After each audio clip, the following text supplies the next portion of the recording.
Assalamualaikum warahmatullahi wabarakatuh. Selamat pagi warga belajar. Kali ini kita akan membahas tentang Bhinneka Tunggal Ika.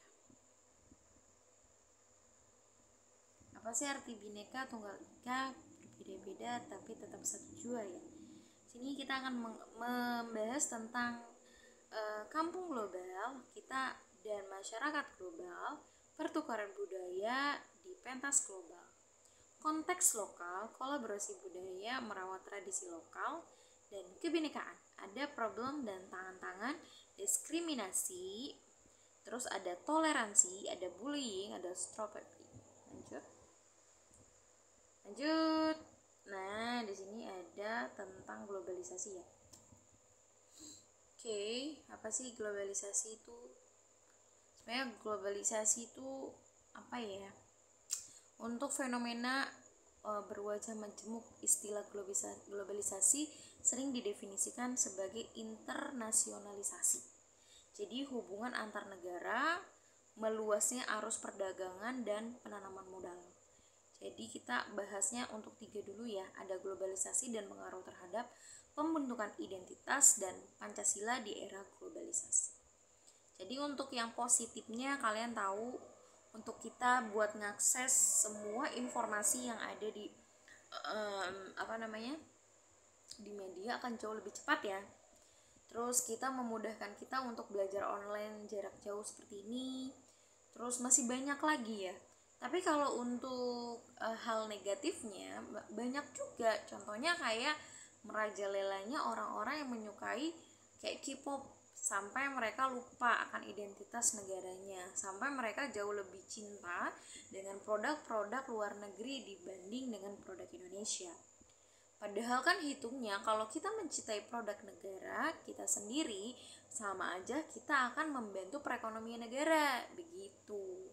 Jadi misalkan nih kan kalian pasti ada juga ya yang senang sama Super Junior atau kayak SNSD atau yang sekarang yang lagi booming tuh apa namanya, ya pokoknya Korea-Koreaan lah ya. Nah terus akhirnya beli barang-barang sampai ke luar negeri gitu kan, pertukaran uang yang harusnya kita yang harusnya menambah devisa negara tapi malah kita nambahin devisa negara untuk negara lain. Itu kan berarti negatif ya gitu. Untuk globalisasi di sini ada liberalisasi atau pencabutan pembatasan pemerintah untuk membuka ekonomi tanpa pagar. Nah, di sini menjelaskan tentang kebebasan aspek ekonomi. Contohnya apa sih? Sekarang itu kan banyak banget ada yang namanya kayak bisnis online ya. Terus kayak trending, terus apalagi saham-saham online gitu kan akan jauh lebih cepat kita untuk aksesnya. Itu mungkin kalau untuk membuka perekonomian tanpa pagar, jadi kayak tidak ada batas untuk kita berkreasi untuk membuka peluang ekonomi. Terus ada universalisasi, yaitu ragam selera atau gaya hidup seperti pakaian, makanan, kendaraan di seluruh pelosok penjuru dunia.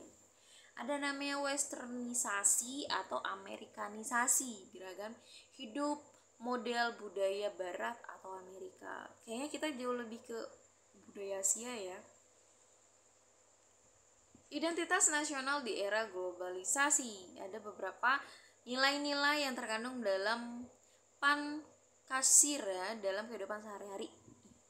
Misalkan di sini langkah-langkah tersebut membantu kita seperti mematuhi aturan, tidak mencontek, saling membantu,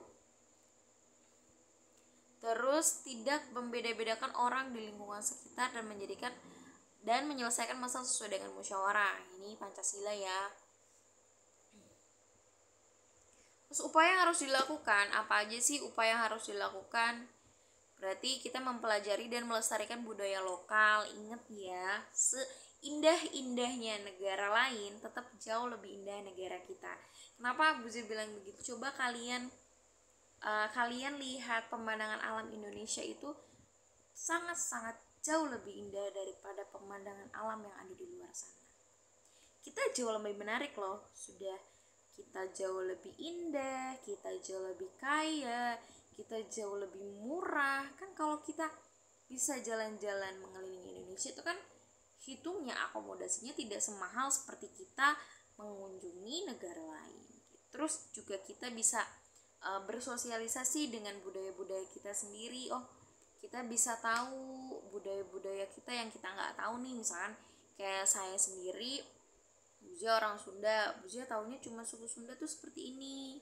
Tapi ketika Buzia pindah ke Semarang, Buzia bisa tahu, oh ternyata di dalam suku Jawa itu juga seperti ini ya. Orangnya baik-baik, ramah-ramah, terus budayanya juga seperti ini gitu loh.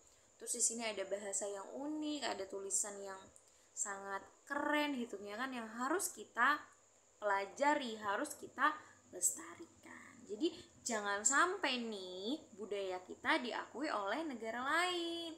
Contohnya apa?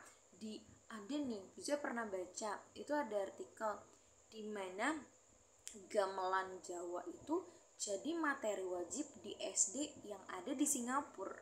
Coba, masa di Singapura aja pakai gamelan sebagai materi wajib, mata pelajaran wajib buat anak-anak SD, SMP, SMA. Nah, sedangkan kita, apa kalian bisa main gamelan? Ayo, jangan mau kalah sama negara lain saja bisa mencintai budaya Indonesia. Masa kita kalah sebagai warga Indonesia?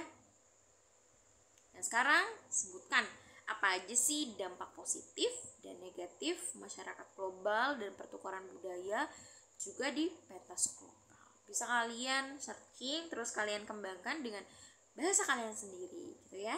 Oke, terima kasih. Assalamualaikum warahmatullahi wabarakatuh.